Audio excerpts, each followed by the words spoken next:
As the sun rose over the peninsula, people living here gathered for a first glance of the mess Michael created. It's like bombs falling all around us. Along Cascade Drive, Carol Bruce woke up to strong winds. See, the whole top fell down.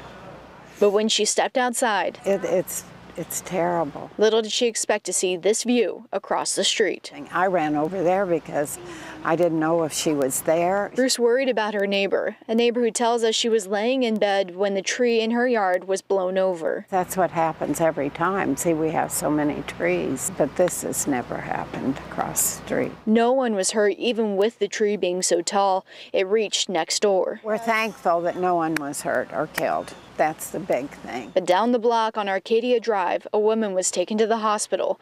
Firefighters say this tree toppled into her bedroom, splitting the home in half. A real loud noise, a crack.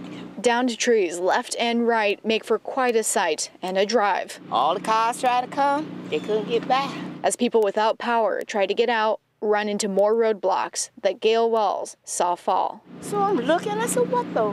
So I got scared, right? So I went kind of back in there and I saw that one, that pole. This pole, I said, oh my God. Through the darkness and the destruction, Walls and others see the light of neighbors helping neighbors. I mean, I'm just blessed.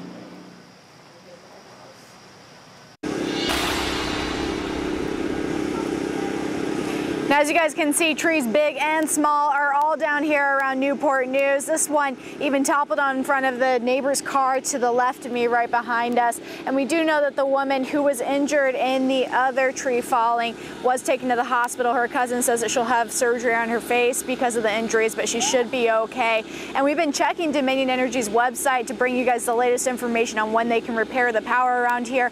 They are out and about, but it is uncertain when they'll be able to actually get everything back up and running. Reporting live in Newport News, I'm Megan Shen. Back to you guys.